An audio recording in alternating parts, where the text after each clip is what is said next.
Ok. Alors bonjour. Bonjour. Bonjour à ceux qui vont nous suivre sur effectivement Facebook. Je suis désolée pour le retard, mais on a eu un tout petit souci qui nous a amené en fait à pouvoir commencer un petit peu plus tard. Donc le thème d'aujourd'hui, ça va être de l'idée à la conception. Quand on a un projet, on commence avec une idée et on va jusqu'à la conception. Mais avant tout ça, je vais demander, s'ils le veulent bien, déjà à Corinne Sager de pouvoir nous donner un petit peu d'infos sur la Maison des entreprises de Versailles. Et ensuite, je vous inviterai, j'ai un petit peu de personnes qui suivent l'atelier, donc je les inviterai à se présenter et à présenter un petit peu ce qu'ils font, s'ils ont une activité ou pourquoi ils sont là. Ok. Alors, Corinne Saget, je suis responsable de la Maison des entreprises, le bâtiment dans lequel nous sommes, qui est un équipement qui appartient à la communauté d'agglomération de Versailles-Grand Parc, structure publique.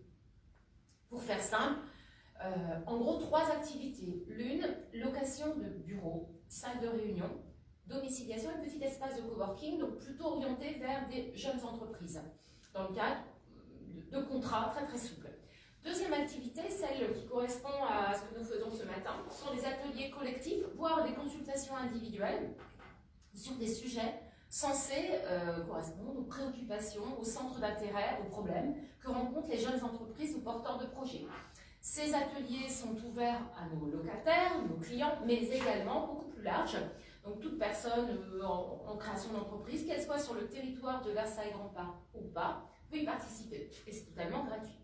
Et troisième activité, c'est celle d'informer, de conseiller des personnes qui ont un projet de création d'entreprise, mais souvent dans nous téléphone, nous envoient un mail, et qui sont à la recherche d'informations, d'accompagnement individuel, de connaître quels sont éventuellement les dispositifs et les aides. Je leur donne donc dans ce cas-là systématiquement un premier niveau d'information, puis je leur communique les structures qui pourront les accompagner, voire éventuellement les financements existants. Voilà. Ok, merci Corinne, merci beaucoup. On poursuit? Bonjour, je suis Nathalie Dugaille, professeure de musique et auto-entrepreneur. Depuis 1 an et demi, je travaille dans l'enseignement artistique et je développe l'activité Brainball depuis 1 an et demi dans différentes structures. Ok, est-ce que tu peux un petit peu nous dire ce qu'est le Brainball? Parce qu'effectivement, c'est quelque chose qui, a priori, n'est pas très très connu. Est-ce que tu peux nous expliquer succinctement, en fait, en quoi ça correspond? Rapidement, le Brainball, c'est une activité de concentration, de coordination, en lien avec la musique, en rythme, avec des petits objets, des petits sacs lestés, des balles que l'on fait rebondir sur le sol, des anneaux. On travaille donc la dextérité, en binôme, en groupe ou individuellement. Tout est possible, c'est à partir de 7 ans et il n'y a pas d'âge limite. Voilà, c'est un travail de coopération aussi, en groupe, et on développe la confiance. Ok, parfait. Et où est-ce qu'on peut effectivement te trouver si jamais on est intéressé par des ateliers ou autre chose? On va te mettre un petit peu en avant, puisqu'il y a peu de monde, on va en profiter. Merci beaucoup. Alors je travaille dans différentes structures. J'ai un Instagram, Nathalie Dugaille. Je travaille à l'université, dans des associations, 2 associations à Elancourt. Je fais des séances en famille, individuelles. En fonction des personnes, je peux travailler aussi avec des personnes qui ont des problèmes de dyspraxie, des pathologies, des maladies comme Parkinson. J'ai des projets avec des cliniques, je travaille avec des kinésithérapeutes aussi. On peut me trouver sur Instagram, Nathalie Dugaille, j'en profite. Bah absolument, tu as raison. Et Facebook aussi, j'ai un Facebook, mais je ne développe pas beaucoup ces réseaux sociaux parce que j'ai peu de temps et c'est pas trop ma tasse de thé, mais voilà, il y a quelques informations. Ok, merci beaucoup. Merci. On poursuit? Alors bonjour, je m'appelle Anastasia Patipa, je suis kinésithérapeute et avec une collègue, nous souhaitons développer une activité de kinésithérapie en entreprise, notamment orientée sur le bien-être. Et donc là, on est vraiment à la phase de l'idée, à la conception, donc on vient prendre des informations pour savoir un peu comment procéder. Ok, donc kinésithérapeute de métier et actuellement en projet en fait de création de cette activité, enfin C'est de ça. proposer cette activité aux entreprises, dans les Exactement. entreprises. Ok, parfait, très très bien. Eh bien, je vous propose qu'on commence et donc on y va. De l'idée à la conception d'un projet. Alors comme toute idée, au départ, il y a quelque chose qui fait qu'on a envie de le faire. On a plusieurs motivations qui peuvent arriver, effectivement. Ça peut être une envie de liberté, ça peut être des expériences malheureuses en entreprise, ça peut être des constatations de manque. Voilà, on a tout un panel en fait de raisons, une envie aussi, pourquoi pas.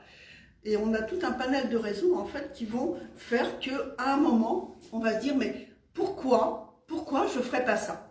Pourquoi j'ai envie d'apporter aux autres, j'ai envie de leur apporter la kiné, enfin, d'être kiné en entreprise, j'ai envie de développer le Benpôle, j'ai envie de faire un tas de choses comme ça.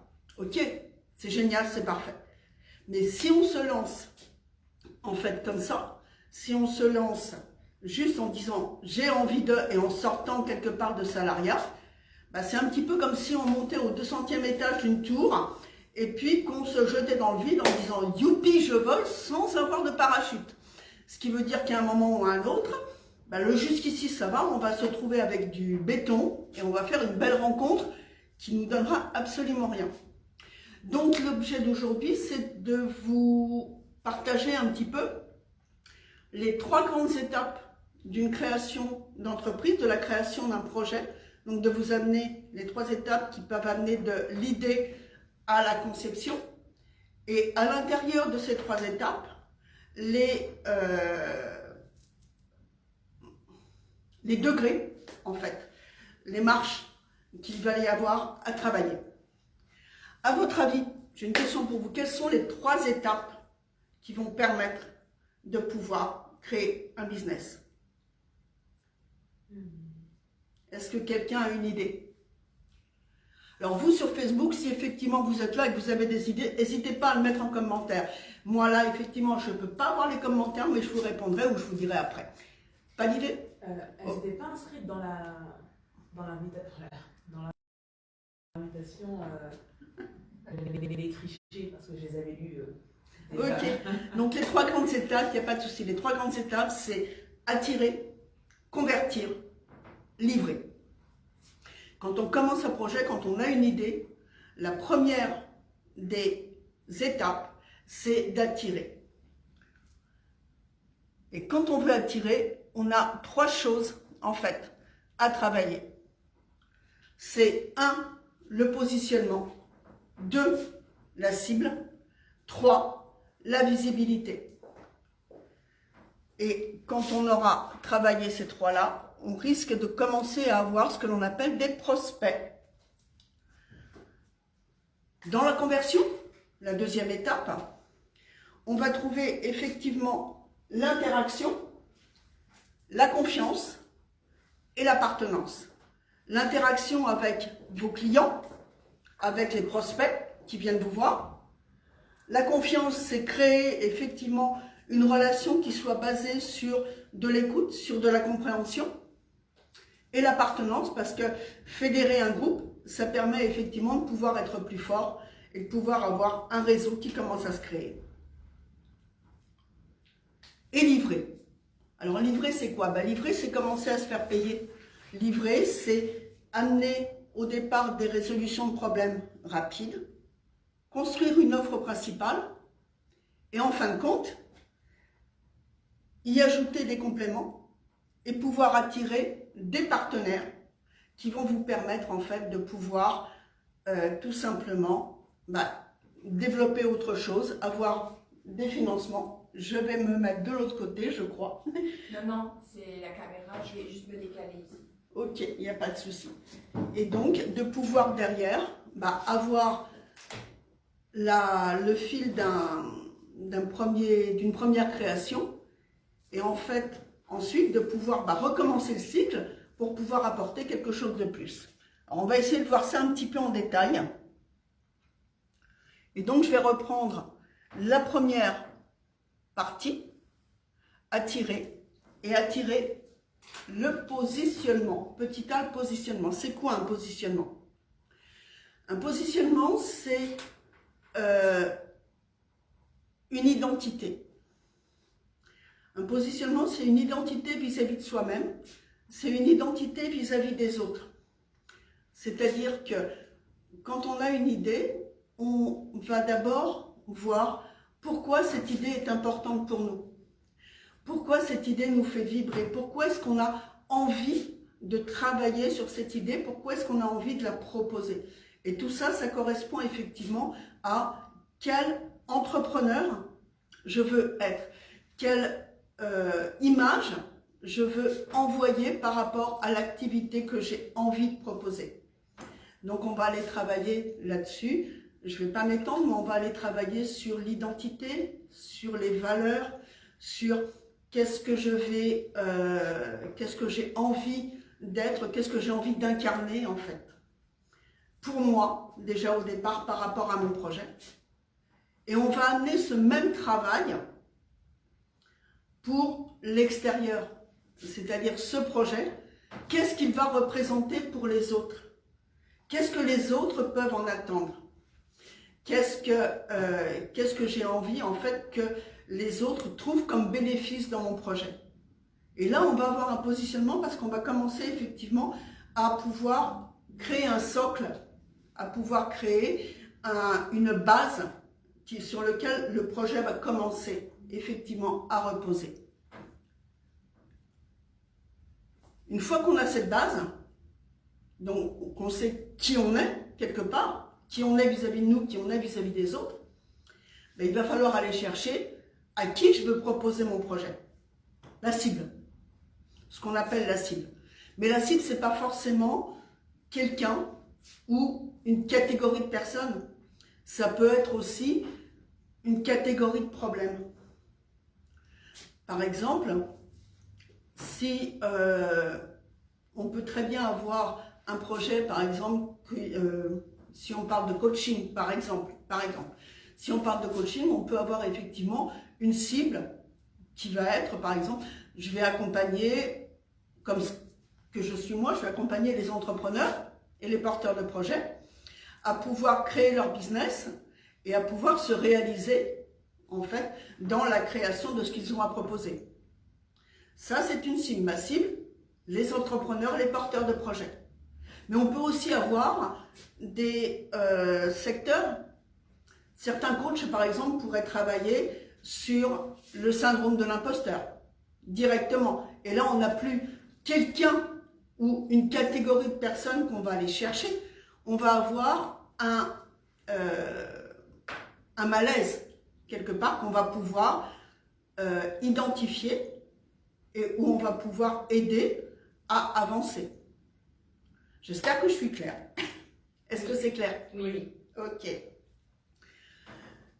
Une fois qu'on a un petit peu trouvé sa cible, un petit peu trouvé le, je dirais le personnage idéal que l'on veut aller chercher, eh bien, on va aller chercher quels sont ces problèmes. Qu'est-ce qui va les empêcher de dormir? En quoi ces gens-là ont des besoins par rapport à ce que je veux faire? Je vais reprendre l'exemple effectivement d'un coach, par exemple, qui va aller chercher les entrepreneurs. Au départ, les questions à se poser, c'est quelles sont les angoisses de la création d'entreprise? Quand je vais avoir quelqu'un qui va venir, qui va être porteur de projet, qu'est-ce qu'il va ressentir? Quels sont les doutes, quels sont les problèmes qu'il va affronter? Aussi bien vis-à-vis de lui, vis-à-vis de sa confiance dans ce qu'il a à proposer, que vis-à-vis de l'extérieur. Et tout ça, c'est effectivement, ça permet d'avoir la cible et ça permet d'avoir la première partie de ce qui va arriver après, qui est la visibilité.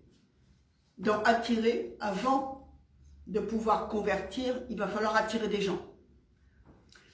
Et ça, vous les attirez avec deux choses. Vous les attirez avec l'énergie que vous êtes, avec l'énergie que vous allez mettre dans vos présentations, mais surtout vous allez attirer les gens parce que, au préalable, vous les aurez écoutés.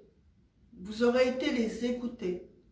Vous aurez été pratiquer ce que l'on appelle de l'écoute active, c'est-à-dire juste le fait de pouvoir les écouter, les questionner et avoir conscience de leurs besoins et des mots qu'ils emploient pour exprimer leurs problèmes.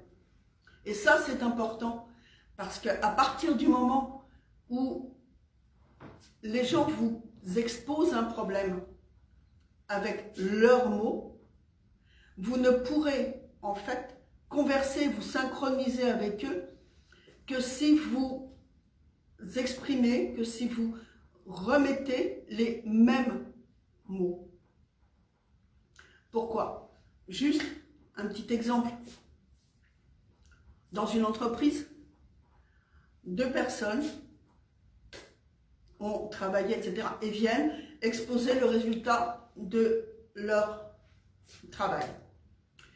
Et dans ce qu'ils transmettent, le premier dit, ben voilà, moi je travaille sur le respect, qui est une valeur, qui est quelque chose. Derrière ce mot respect, cette première personne a mis certaines choses qui sont importantes pour lui. D'accord? Et l'autre, le deuxième, vient dire, ben moi aussi j'ai travaillé sur le respect. Et pareil, il a mis dans ce mot des valeurs qui lui sont propres, des interactions qui lui sont propres. Et à ce moment-là, les deux se regardent, et le premier dit à l'autre, ouais, t'exagères quand même, tu mets respect, mais à chaque fois qu'il y a des réunions dans l'entreprise, tu arrives en retard, c'est du respect? Ben oui, c'est pas la même notion, et pourtant c'est le même mot. Et l'autre de lui répondre, mais toi aussi tu as mis respect. Et quand tu arrives tous les matins, tu dis jamais bonjour. Juste pour vous montrer que le mot en lui-même est important dans la visibilité et dans la compréhension du problème des gens, tout simplement parce que quand on expose quelque chose avec des mots, chaque personne met derrière des ressentis qui lui sont propres. Et si vous continuez avec ces mêmes mots, vous allez toucher ces ressentis-là et vous allez interagir avec la personne. Une fois que vous avez ça et que vous avez les problèmes de vos cibles, eh bien, il va falloir aller chercher pour la visibilité les bénéfices que vous allez pouvoir apporter. Une fois que vous aurez trouvé ça, c'est là où effectivement vous allez pouvoir parler à vos cibles, vous allez pouvoir être visible. Alors, visible, effectivement, on parle aujourd'hui beaucoup de visibilité sur les réseaux sociaux, mais il y a d'autres formes de visibilité. Si vous faites, comme ce que je suis en train de faire, par exemple, un atelier, la visibilité, ça va être peut-être d'aller convaincre la personne qui va vous héberger ou vous ouvrir une salle de pouvoir accepter que vous interveniez. C'est aussi une forme de visibilité. La visibilité, c'est le contact, c'est la connexion avec les gens. La connexion avec les gens, c'est votre problème. J'ai compris votre problème. Je vous ai écouté. Et voilà le bénéfice que je peux vous apporter. Ok? Et vous remarquerez une chose. J'ai parlé de problème. J'ai parlé de bénéfices. Je n'ai pas parlé de compétences. Je n'ai pas parlé de « je viens te voir et je vais te dire ce que je sais faire ». Ça ne marche pas. Ça ne marche pas, pourquoi? Parce que quelque part, si quelqu'un vient vous voir, mais il se fiche royalement, enfin, il se fiche royalement dans un premier temps, de la manière dont vous allez intervenir auprès de lui. Lui, ce qu'il cherche, c'est quoi? C'est « tu m'as compris, comment je peux m'en sortir ?» À ce propos, est-ce que vous connaissez Entrepreneur X? Non. Non. Eh bien, Entrepreneur X, c'est juste un petit entrepreneur qui avait le rêve d'aider, en fait, à virer les Romains de Gaulle. Il avait remarqué, voilà, qu'il y avait plein de Romains en Gaule, et il avait envie d'aider les gens à s'en débarrasser. Mais les gens, quand il a creusé un petit peu, il a vu qu'il y en avait en Gaule, qu'il y en avait en Grèce, qu'il y en avait un peu partout. Qui est-ce qu'il allait aider? Lui, il est tout petit. Comment il va faire? Alors il a choisi. Il a été choisi, effectivement, d'aider une catégorie de personnes, les Gaulois. Il a effectivement été aider les Gaulois. Et il a été parler avec les Gaulois, il a été les écouter. Il a été leur demander, qu'est-ce que ça provoque chez toi les Romains? Qu'est-ce que tu penses? Est-ce que tu aimerais qu'ils soient toujours là? Est-ce que ça t'apporte quelque chose? Est-ce que tu es content qu'ils soient là? Enfin, il a posé des questions, il a été écouté. Et il a été écouter les problèmes. Et en fait, à force de les écouter, il a compris que lui, dans ce qu'il avait, dans ce qu'il connaissait, il avait les moyens d'aider les Gaulois, parce que lui, il savait faire de la potion magique. Il avait une compétence pour le faire. En fait, il s'est rendu compte aussi de quoi?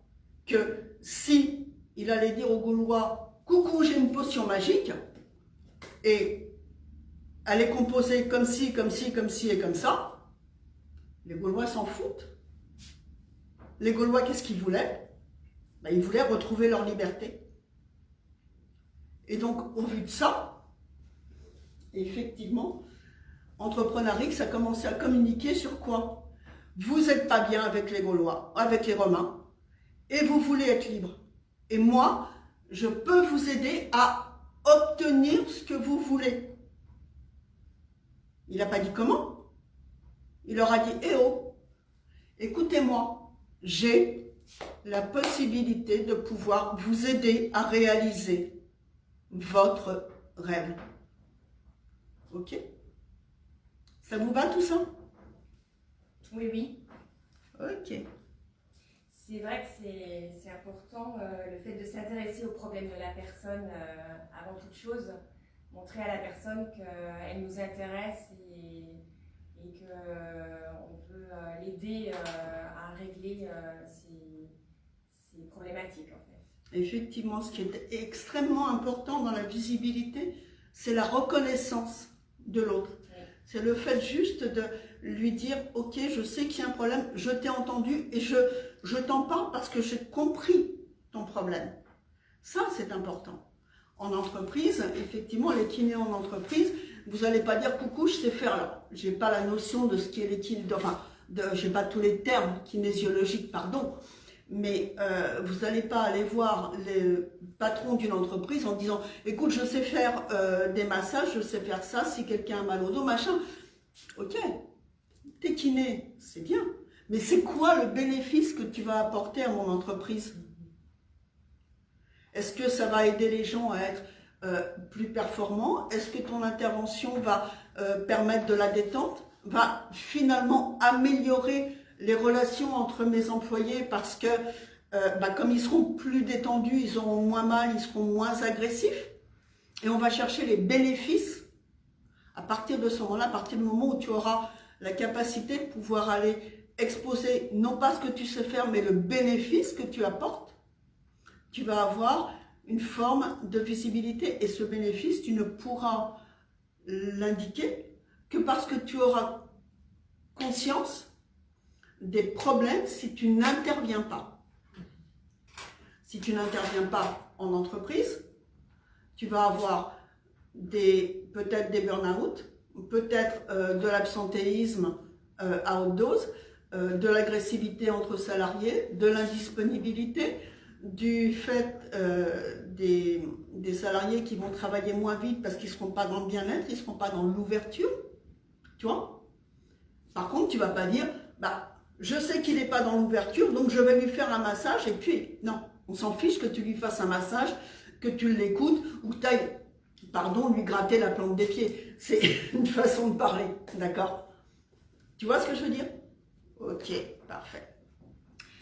Donc, notre petit Entrepreneurix, il a été écouter tous ces Gaulois, il a été leur dire qu'il avait la capacité un petit peu de changer leur vie, un petit peu de leur apporter du mieux-être. Et donc, il va commencer à avoir des gens qui vont l'écouter. Il va commencer à avoir des gens qui vont, à force de l'entendre, se dire « Ah bah oui, mais peut-être qu'il a raison, peut-être qu'il peut m'aider. C'est vrai que les bénéfices qu'il m'amène, ça peut être intéressant. C'est vrai que il y a peut-être la possibilité de pouvoir changer quelque chose dans ma vie. » Et petit à petit, il va commencer effectivement à diffuser son message et il va commencer à convertir. Et il va commencer à convertir en faisant quoi, notre entrepreneur X? Eh bien, il va commencer à convertir en ayant de l'interaction avec les gens. Et ça, c'est le premier palier de la deuxième étape. La deuxième étape qui est convertir. Le premier palier, l'interaction. L'interaction avec les gens, c'est quoi? C'est ce que je disais tout à l'heure, mais un petit peu plus précisément. C'est-à-dire que quand vous attirez, vous allez écouter votre cible parler de ses problèmes. Et une cible, ça peut aussi être quelque chose d'un petit peu large. Là, vous allez, au vu de ce que vous aurez récolté, parler un petit peu plus précisément des problèmes et des bénéfices que vous allez apporter. Mais ce n'est pas tout. Parler des problèmes, amener les bénéfices. Si vous faites ça 2 fois par an, je ne suis pas sûre qu'effectivement les gens vous conservent dans la tête. Complètement. Donc il faut commencer à obtenir de la régularité. Éventuellement, les contacter peut-être tous les mois avec peut-être une newsletter, etc. Puisque si on n'est plus en Gaule, vous allez avoir des gens en visibilité qui vont peut-être vous suivre, qui vont peut-être vous donner leur adresse, leur mail, parce que ce que vous leur avez simplement exposé les intéresse, peut-être pas pour tout de suite, mais vous voyez, vous allez commencer à créer un réseau. Ces gens-là, il ne faut pas les lâcher. Ces gens-là, il faut effectivement arriver régulièrement à pouvoir continuer à les contacter pour commencer effectivement à créer des zones d'échange, à leur dire « Je suis là, si vous avez besoin de quelque chose, vous pouvez me contacter. » Et si vous êtes sur les réseaux sociaux, ouvrir des zones d'échange, c'est leur dire ben, « Écoutez, voilà, peut-être 1 fois par mois ou 2 fois par mois, ou à la vitesse que vous souhaitez, bien entendu, à la périodicité que vous souhaitez, je vais faire un live où je vais vous ouvrir la possibilité de pouvoir venir échanger avec moi, de pouvoir venir voir ce que je fais, de pouvoir me poser des questions, peut-être par rapport à ce que je vous ai déjà communiqué, peut-être par rapport au post que j'ai fait, etc. Mais vous aurez la capacité de pouvoir venir échanger. Petit à petit, la régularité, elle est importante à ce niveau-là. Parce que plus vous allez être régulier, plus vous allez quelque part vous imposer, sans méchanceté, mais vous imposer dans l'esprit des gens. Et plus quand ils vont commencer à penser éventuellement à de la kiné ou à du brain ball ou à du coaching, ils diront « Ah mais oui, mais il y a quelqu'un qui m'avait dit que... Ah mais oui, mais attends, mais je me rappelle qu'un tel a dit que... » Et là, vous commencez effectivement à pouvoir convertir les gens parce que vous commencez à tisser un lien de confiance avec eux. Et plus vous utiliserez le langage qu'ils vous ont donné avant, plus le lien de confiance va s'établir. Et vous allez commencer à pouvoir entrer effectivement en interaction avec eux. Le deuxième palier, c'est la confiance. Plus vous allez rentrer en interaction, plus vous allez leur donner des petites clés, des commencements de petites clés. Je ne sais pas, en brain ball, par exemple, c'est du brain ball, hein, brain ball. En brain ball, par exemple, une petite clé, ça pourrait être, je ne sais pas, par exemple, c'est peut-être pas du tout ça, hein, mais vous manquez de confiance, prenez les balles et malaxez-les pendant 3 minutes. Ça va vous permettre de dégager du stress. Juste ça, tu n'es pas obligé d'aller plus loin. Mais ça va donner, en parlant du stress et en donnant ces clés-là, les gens vont commencer à dire, s'ils les tentent, commencer à dire « Ah bah ouais, tiens, c'est vrai, qu'est-ce qu'elle a dit? Ouais, je me sens mieux. Ouais, ouais. » Donc, Donc ce qu'elle dit, c'est valable. Et tu tisses un lien de confiance. En kiné, pourquoi pas dire aux gens, écoutez, quand vous êtes assis, si vous êtes complètement avachi sur votre table, vous allez avoir mal au dos. Donc redressez peut-être un petit peu la posture, mettez un petit peu les épaules en arrière, juste ça. En expliquant le bienfait. Et la clé pour les gens qui vont le pratiquer, c'est quoi? C'est, ah bah ouais, tiens, c'est vrai que je me sens mieux, je me sens plus ancré, je me sens plus tranquille, en fait, j'ai moins mal. Et c'est la même chose. Ah bah oui, mais ce qu'elle m'a dit, ah bah ça marche. Tiens, ça marche. Bizarre autant qu'étrange que ça marche. Elle m'a rien fait, elle m'a juste dit un truc que j'ai essayé et qui est OK. Donc là-dessus, on va conforter effectivement la confiance, on va conforter le rapport, parce qu'on offre des solutions, et on va renforcer la fidélisation que vous allez avoir avec les gens. Pourquoi? Parce que vous leur faites du bien, vous leur apportez du bien, vous leur apportez un bénéfice par rapport à un souci qu'ils avaient. Et donc, bah, on est tous pareils. Hein. Quand on trouve quelque chose qui nous fait du bien, on ne va pas aller voir ailleurs s'il y a encore autre chose, on va continuer sur ce qui nous fait du bien. Non? Vous n'êtes pas d'accord? Oui. Ok. Et la troisième chose, c'est l'appartenance. Ça, c'est un petit peu plus, je dirais pas complexe. Et c'est vrai que ça participe en fait aussi de la manière de convertir. C'est-à-dire que l'appartenance, c'est beaucoup plus, en fait, c'est fidéliser les gens et c'est quelque part les rassembler un petit peu en groupe pour, il y a des fois, aller un petit peu plus loin avec eux. Alors oui, ça participe du mail qu'on a au niveau du prospect, etc., bien sûr. Mais le mail qu'on a au niveau du prospect, au départ, quand on lui envoie les newsletters, bah, moi j'en connais beaucoup qui ne le lisent pas et qui passent ça dans les spams. Ou qui disent oui, bah, je verrai ça quand j'ai le temps. Alors que l'appartenance, vous avez fidélisé, vous avez montré le bénéfice et vous allez finir par regrouper des gens qui auront plus ou moins les mêmes problématiques ou les mêmes confiances en vous. Et là, vous allez finir par pouvoir former des groupes ou des communautés. C'est aussi ce qu'on peut appeler le bouche à oreille. C'est-à-dire que vous intervenez au départ dans un petit groupe. On a le problème avec les universités, enfin, l'exemple, pardon, pas le problème, avec les universités, par exemple. L'exemple en entreprise aussi, vous intervenez dans une entreprise, dans une université, et puis ce que vous avez fait apporte du bien-être.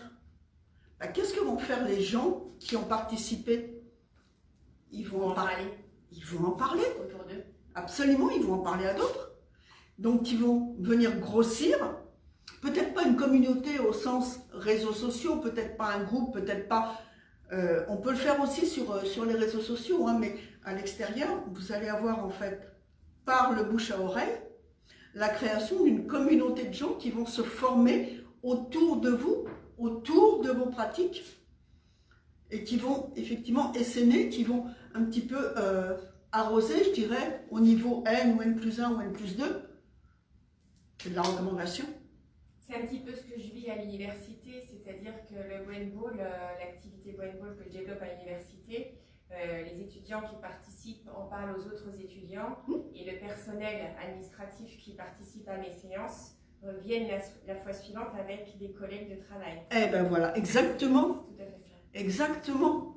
Mais parce que tu proposes effectivement des choses. Alors, après, c'est vrai que sur la conversion, il y a des fois, on est souvent sur de la proposition d'expérimentation. Donc, on va être au départ peut-être sur du gratuit, effectivement, au-dessus. Voilà, sur du... Enfin, c'est pas quelque chose qui rapporte quelque part. C'est pas quelque chose qui rapporte parce qu'il faut développer, parce qu'il faut faire connaître, parce qu'il faut soit faire connaître l'activité, effectivement, soit se faire connaître. Tout dépend de l'endroit où on est.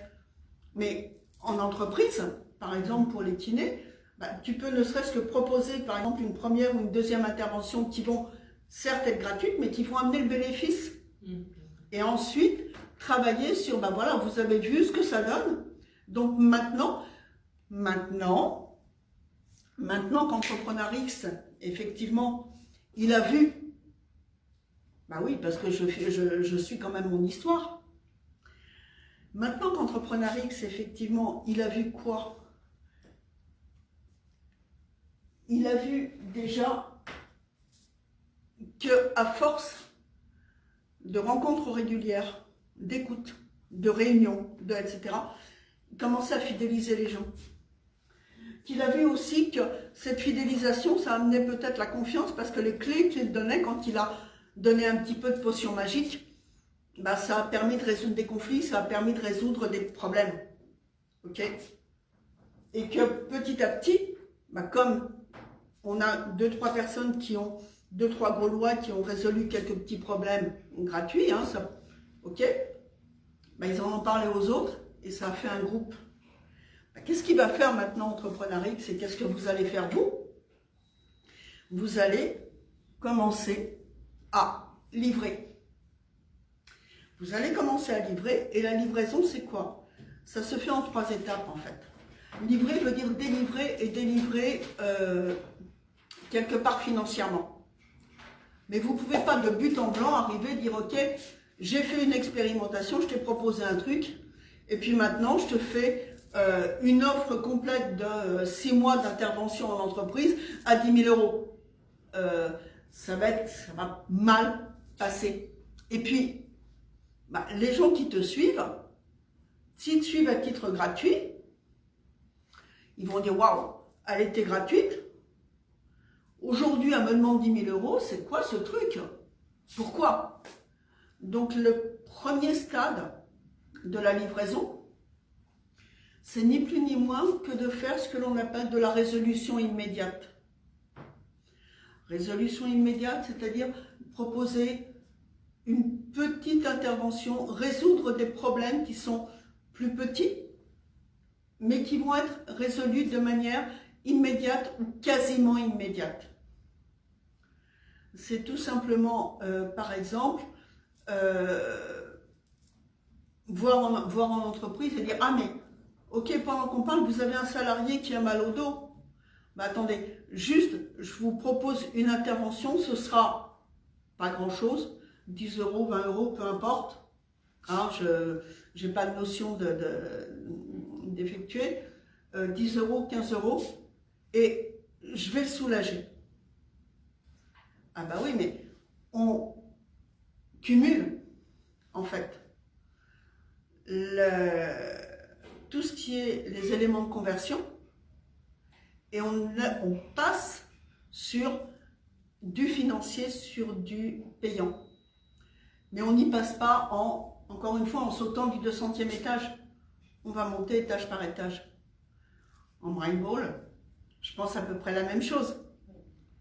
C'est-à-dire que on discute avec une université, si effectivement on dit, bah voilà, moi je vous fais 4 heures, des séances de 4 heures, etc., et je vous demande 4 000 euros, ton université, elle va peut-être dire, attends, hier tu me montrais un truc, et puis c'était ok, et puis aujourd'hui tu m'en demandes 4 000, mais où est-ce que je trouve les finances, quoi? Oui. Ou voir pourquoi tu fais ça. Alors que le truc, c'est peut-être de dire, bah écoutez, je vous propose une initiation, plus ou moins, petite initiation, que effectivement avec une participation, par exemple, de temps, d'un montant peut-être symbolique, ça peut être 10 euros ou autre chose, et faire comme ça 2-3 initiations. Alors moi, ce que je fais dans le cadre d'une discussion avec une nouvelle structure, quelle que soit la structure, au lieu de proposer un tarif ou d'imposer un tarif, je retourne la question. Je demande quelle est votre enveloppe budgétaire pour cette activité. Ok. Et du coup, avec l'expérience, je m'aperçois que ça passe beaucoup mieux au niveau de la communication. Parce qu'au début, en tant qu'auto-entrepreneur, quand on démarre une activité, pour moi personnellement, les tarifs, c'est un problème. Parce que le Brain Ball, je suis toute seule dans les Yvelines à le faire. C'est pas connu, je peux pas m'appuyer sur d'autres personnes qui font cette activité. Et du coup, au début, j'ai eu ce petit piège d'imposer des tarifs qui parfois peut-être étaient un peu élevés. Donc avec l'expérience, j'ai retourné la question auprès des structures en leur disant quelles sont vos possibilités budgétaires pour développer cette activité dans notre entreprise. Ok, mais très bien ça. Voilà. Effectivement, quand on lance quelque chose, d'autant plus quelque chose qui n'est pas connu, parce qu'effectivement en kiné, on a une certaine notion en fait du montant des interactions et du montant effectivement des sessions. Quand on lance effectivement quelque chose de pas connu, le fait de retourner la question, ça permet effectivement, et c'est interrogatif en plus vis-à-vis du client. Oui. C'est interrogatif parce que quelque part, lui, il va te dire je connais pas. C'est vrai, je connais pas. Mais d'un autre côté, la réaction interne qu'il peut avoir, ça va être quoi? Si je lui propose effectivement une demi-heure, si je lui propose 10 €, ça ne passera pas. Non. Donc, lui-même va s'évaluer et va évaluer en fait sa propre capacité à pouvoir te proposer quelque chose qui lui paraît juste. Et comme toi, quelque part, c'est quelque chose que tu développes aujourd'hui et qui n'est pas connu, ça répond effectivement à une offre immédiate. Ce que je fais depuis le début, c'est effectivement une séance gratuite, découverte, comme c'est pas connu.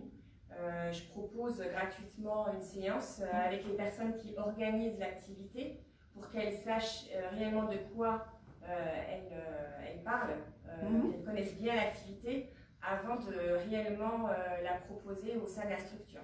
Ok. Donc ça c'est pour moi ça se fait naturellement en fait, de proposer l'activité, enfin une séance gratuite. Et après, donc il y a ça, d'un côté il y a cette découverte gratuite, cette séance gratuite. Et après, quand on rentre vraiment concrètement dans le projet, quand le contrat se met en place, là, ça devient presque systématique par rapport au budget. Je retourne systématiquement à la question, quelles sont vos possibilités? Ok, pourquoi pas, effectivement. Mais ça, c'est bon sur la première marche, parce que la deuxième, effectivement, c'est l'offre principale. Et quand on aura un petit peu plus de connaissances du Brain Ball, ou éventuellement, ou éventuellement en entreprise, l'offre derrière que vous allez pouvoir présenter, il faut qu'elle soit quand même un petit peu plus structurée, un petit peu plus ancrée en fait dans la réalité des choses, et dans aussi qu'elle tienne compte également d'une part de comment vous allez mener vos séances, mais d'autre part des compétences que vous avez acquises et de ce que vous savez faire. On ne peut pas toujours se contenter de quel est votre budget, donc en fait combien vous acceptez de me payer. C'est un peu compliqué. À long terme, c'est un peu compliqué. Oui, c'est surtout avec les structures, les nouvelles structures avec lesquelles j'ai jamais travaillé. Après, quand on retrouve des structures similaires, on a l'habitude, avec l'expérience des tarifs, et on fait une proposition qui semble juste. Vous voyez ce que je veux dire? Absolument. Donc c'est vraiment, ça dépend de l'expérience en fait. Complètement, ça dépend de l'expérience. Voilà. Et là où effectivement tu as complètement raison, c'est que sur une structure qui ne te connaît pas, donc qui ne connaît pas non plus ce que tu vas faire, tout comme en kiné effectivement, la première approche, elle ne peut pas être tout de suite, c'est ce que je disais tout à l'heure, de dire ok, je te propose ça pour un montant de... on a toujours l'interrogation de savoir qu'est-ce que c'est, est-ce que c'est intéressant, quel bénéfice, encore une fois, ça va m'apporter. Donc oui, je suis d'accord avec toi, mais par contre, une fois que tu reviens dedans, quand tu es rappelé, que tu retournes dans cette structure, ils connaissent déjà. Oui. Donc quelque part, ça te donne une base. Quand tu retournes dans une entreprise, ils savent ce que tu vas apporter comme bénéfice. Et là, effectivement, il y a une capacité à pouvoir justement demander un prix. Encore faut-il être en adéquation avec le prix que l'on va demander. Ça, c'est encore autre chose. Et je dirais que c'est un autre sujet à travailler. Mais voilà, alors effectivement, on est sur soit de la nouveauté et on va faire quelque chose de très minime, entre guillemets, parce qu'il faut répondre à quelque chose d'immédiat. Donc c'est des petites choses en fait qu'on va travailler. Et quand on revient dedans et qu'on a déjà une connaissance, que les gens vous connaissent, qu'il y a déjà une certaine relation qui s'est établie, là oui, on peut effectivement demander un prix, mais pour demander un prix, effectivement, pour proposer un contrat, il faut avoir travaillé son offre. Il faut savoir ce qu'on va proposer, comment on va le proposer, ce qui est structuré et à combien on l'évalue et si on est d'accord avec. Si on est d'accord avec le prix que l'on va demander. Et ça, c'est souvent un gros challenge. Souvent, la détermination du prix est un gros challenge. Effectivement. D'où l'importance, effectivement, quand vous faites une offre principale, d'avoir au préalable, et là on rentre dans du matériel, travailler votre business plan, travailler effectivement votre étude de marché, pour beaucoup, parce que si j'ai 40 kinés sur un même secteur, c'est sûr qu'on va être plus en concurrence que si éventuellement j'en ai 2. Hein, on est bien d'accord? S'il y a 25 personnes qui font du brain ball pour 4 universités, le tarif ne va pas être le même que si tu es toute seule pour 15 universités. Alors, je ne veux pas dire par là qu'on profite du fait de l'exclusivité pour augmenter les tarifs. Ce que je veux dire, c'est que l'étude de marché va permettre de savoir si c'est, si on aura un petit peu plus d'interaction, de capacité, si ce sera un peu plus simple ou un petit peu plus difficile. Et donc de voir en fonction du marché comment on peut se positionner. Ok? Ça marche tout ça? Oui. Parfait. Et puis, une fois qu'on est complètement positionné, qu'on a ces offres, qu'on a structuré ces offres, qu'on est en accord effectivement avec ce que l'on va proposer, que ce soit dans la structure, que ce soit dans le montant financier, et on va arriver à quoi? On aura fidélisé nos clients parce qu'ils auront trouvé du bénéfice à faire appel à nous. On va ouvrir également un petit peu peut-être le champ des possibles de ces personnes-là parce qu'on aura changé un petit peu leur vie. Quelque part, on leur aura apporté d'autres optiques, on leur aura apporté peut-être d'autres manières de voir, ou de se comporter ou de travailler sur les choses. Eh bien, on va pouvoir y ajouter des compléments, des bonus en fait. Donc des petites choses qu'on va, qui feront pas partie de l'offre principale, qui seront en plus, mais qui seront un petit peu comme je te donne ça pour te remercier en fait. Juste, on va pas forcément l'inclure dans l'offre, on va pas forcément le faire payer, on va pas forcément l'inclure au niveau financier, on va juste rajouter peut-être une ou deux petites choses qui feront la différence. Le petit plus, en fait, c'est ça qui va faire la différence. Et ça, généralement, c'est quelque chose qui impacte énormément.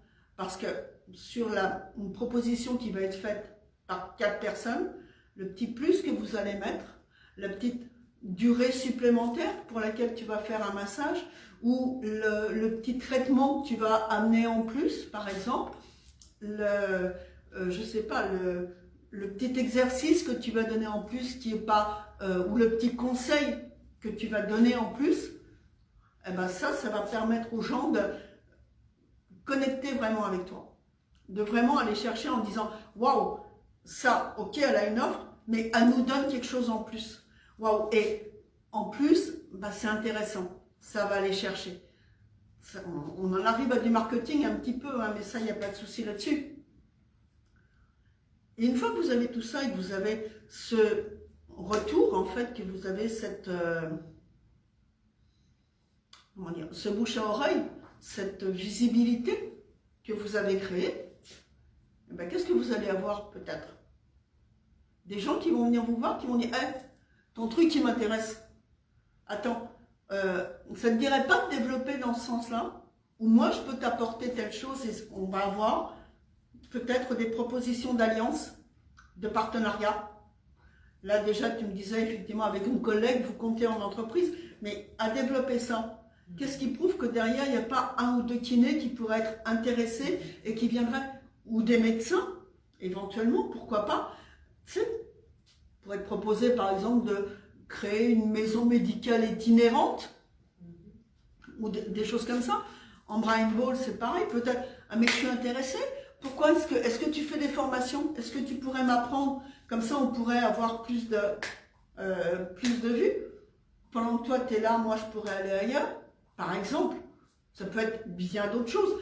Ton truc, ça m'intéresse, tu voudrais pas avoir un centre de Brain Ball? Attends, je mets des billes dans ta boîte. Ça se pourrait. Pourquoi pas? Non? On ne sait jamais. Mais par le développement, par tout ce que tu auras fait avant, tu vas attirer des gens, effectivement, et tu vas les attirer avec ton énergie, avec ta façon de faire. Complètement. Et à partir de ce moment-là, qu'est-ce qui se passe? Ben, tes clients qui te suivent, eux vont te recommander, vont être fans, mais toute l'expérience que tu auras acquise, ça va t'amener à quoi? À modifier peut-être un peu, quoi? Ton positionnement. Et là, il faut que tu recommences tout le cycle. Ton positionnement qui est modifié peut modifier ta cible, va modifier ta façon de parler de la visibilité, va t'amener des prospects qui seront légèrement différents, pour lesquels tu vas convertir avec effectivement une relation de confiance, etc., mais qui aura un degré supplémentaire. Et ce que tu vas livrer aura bénéficié de toute l'expérience que tu auras acquise. Moralité, notre petit entrepreneur X, il a suivi la même chose. C'est-à-dire qu'en fait, au vu de toutes les expériences qu'il a engrangées, etc., il a proposé à nos Gaulois d'aller chercher des petites choses. Il leur a proposé, il leur a dit, ok, je vous ai montré les bénéfices que ça pouvait apporter, mais aujourd'hui, si vous voulez un peu de potion, va falloir un peu participer au coup parce que les cocos, moi je suis pas Crésus. Donc, il va leur donner un petit peu de potion, oui, mais contre un petit peu contre un petit peu de retour. Et puis petit à petit, il va effectivement aller chercher, il va regarder comment il peut vraiment augmenter la chose, comment il peut maintenant réaliser son rêve. Rappelez-vous au début, son rêve c'était quoi? C'était que les Romains partent de Gaulle. Aujourd'hui, il a écouté les gens, il a travaillé sur le fait d'être visible, il a travaillé sur son positionnement, il a été chercher sa cible, il a les Gaulois, il a été les écouter, leur donner confiance, leur donner quelques clés au départ. Il commence à se faire payer. Et quoi? Aujourd'hui, il est capable de pouvoir leur proposer complètement sa potion pour réaliser son rêve et réaliser la liberté dont ils ont besoin. D'accord? Ça va? Oui. Et en fin de compte, Entrepreneur X, quand il va plus loin, qu'est-ce qu'il fait? Il regarde un petit peu dans tout le monde, et puis il s'aperçoit de quoi? Que la Grèce est occupée, que Sparte est occupée, qu'il y a plein d'autres régions qui sont occupées.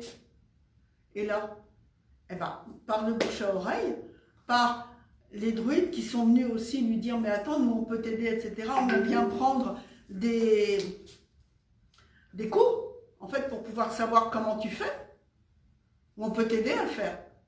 Mais il commence à rayonner complètement sur l'intégralité de l'Empire romain.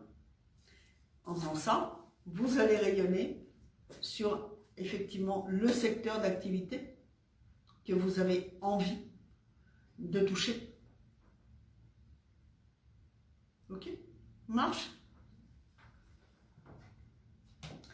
Et donc, si j'arrive en conclusion et en synthèse, le triangle de la conception, c'est quoi? C'est 1, l'attraction, avec en première étape le positionnement, rappelez-vous, positionnement par rapport à soi-même, à son identité d'entrepreneur, position par rapport aux autres, par rapport à son projet, par rapport à son ambition, à ses contraintes aussi.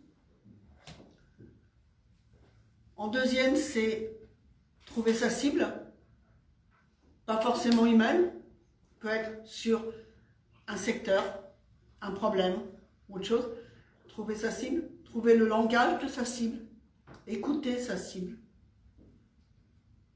3, ça va être devenir visible. Et devenir visible, pas en disant « je sais faire », en disant « j'ai compris ton besoin », en étant à l'écoute du besoin et en indiquant le bénéfice que je peux apporter. Comment? C'est ton problème. Comment tu peux l'apporter? C'est ton problème. C'est quoi le besoin? C'est quoi le problème? C'est quoi le bénéfice que j'apporte? Comment je vais te sortir du problème que tu as? Et quand tu as travaillé ça, et vous remarquerez que vous ne pouvez pas, enfin tout du moins, vous ne pouvez pas, vous pouvez toujours, mais qu'il est extrêmement difficile, par exemple, de travailler la cible si vous n'avez pas le positionnement. Si vous ne savez pas ce que vous êtes, ce que vous voulez faire et ce que vous voulez apporter, vous ne pouvez pas savoir à qui vous voulez le faire. Si vous ne pouvez pas savoir à qui, vous ne savez pas comment il parle, donc vous ne pouvez pas être visible, parce que vous ne pouvez pas le toucher. Les étapes ne peuvent apporter un bénéfice que si elles sont travaillées les unes après les autres et dans l'ordre. Travailler ces 3 premières étapes, ça va nous donner quoi? La possibilité d'obtenir des prospects. Donc, nom, prénom, adresse mail. Ce qui va nous permettre de quoi? De commencer à convertir, effectivement, avec la création d'interactions. Parce que pour le moment, on a des gens qui sont en interrogation. Hein. Les prospects sont en interrogation. Ça va nous donner effectivement de l'interaction qu'on va nourrir pour établir un lien de confiance et un lien relationnel particulier avec vos prospects, ce qui va les engager dans une démarche d'interrogation. Une démarche de « et pourquoi j'irai pas la voir pour ?» Et pourquoi j'irai pas voir à quel bénéfice, voir ce que ça peut m'apporter. Confiance qui va amener quoi? Ben de l'appartenance. Hein? Parce que l'appartenance, c'est le fait de pouvoir effectivement retrouver des gens qui ont les mêmes problèmes, de pouvoir retrouver les gens qui cherchent les mêmes bénéfices. Et donc, on va amener ces prospects à nous suivre, à augmenter leur dose de confiance, leur dose d'interaction, pour pouvoir déjà nous tester sur ce qu'on propose, et puis après nous demander, mais et si je veux aller plus loin, je fais quoi? Ben, si je veux aller plus loin, eh ben, moi je vais te donner des clés, mais là, je vais répondre. J'enverrai le PowerPoint, hein, de toute façon, il n'y a pas de souci. Hein. Merci. On va commencer, si tu veux aller plus loin, ok, viens voir, je vais t'expliquer comment on peut, et je vais t'expliquer sur déjà des petits problèmes, parce que avant d'aller chercher effectivement, aujourd'hui, de créer quelque chose, ben, il faut bien faire des étapes, il faut bien régler les problèmes les uns après les autres, donc petites clés, petits programmes, petites interventions, mais qui vont aider et qui vont commencer à être payantes. Et au vu de tout ça, c'est la création de l'offre principale. Donc votre offre, quand vous avez connaissance effectivement vraiment de ce à quoi vous voulez emmener les gens, les interventions dans les entreprises, les séances de paintball quand elles commencent à être connues, etc. Et la structuration de l'offre, le prix de l'offre, c'est vraiment la création de l'offre principale, celle qui va être en fait votre référence par rapport à votre identité. Si vous êtes un entrepreneur, un kiné, l'offre principale en entreprise va être effectivement l'intervention pour apporter tel et tel bien-être. Et pas pour résoudre simplement, juste je me suis coincé une vertèbre. Par exemple. Pas le prendre, Non. hein. Et le dernier, c'est quoi? Bah, c'est quand vous avez votre offre principale et que vous la présentez, c'est peut-être les petits bonus que vous allez pouvoir mettre en plus. Si jamais on peut faire du brain ball, par exemple, si jamais on pouvait faire du brain ball par visio, par exemple, ou que tu fasses des vidéos qui expliquent, par exemple, tu vois, un programme en ligne, qui puisse expliquer petit à petit comme une séance de brain ball ou autre chose, bah, le petit bonus, ça pourrait être une séance gratuite en présentiel. Tu vois, ce genre de petites choses-là. Et toutes ces informations-là vont te permettre, en fait, après, de pouvoir créer vraiment ce que tu veux. Et tu l'as déjà créé puisque tu es sur de la livraison. Mais aussi de pouvoir rayonner et d'attirer des partenaires. Et derrière, de pouvoir aller chercher un peu plus et d'avoir la reconnaissance des gens que tu auras aidés. Et ce triangle de la conception, là on le voit en 2D, effectivement, mais il faut plus le considérer comme une spirale de triangle. C'est-à-dire que la première fois, tu vas commencer à travailler ton positionnement, tu vas faire tout le parcours, et quand tu arrives là, après, à la fin, là, au complément et au partenariat, c'est ce que je te disais tout à l'heure, toute l'expérience que tu as acquise va te permettre de modifier ton positionnement. Et donc, il va falloir recommencer tout le travail pour pouvoir effectivement continuer à avoir une dynamique d'ouverture et une dynamique d'expansion. Voilà. Et maintenant, eh bien, merci tout le monde. Merci beaucoup. J'espère que ça vous aura plu. Oui, Et je suis à votre disposition. c'est gentil. Merci beaucoup, c'est très intéressant.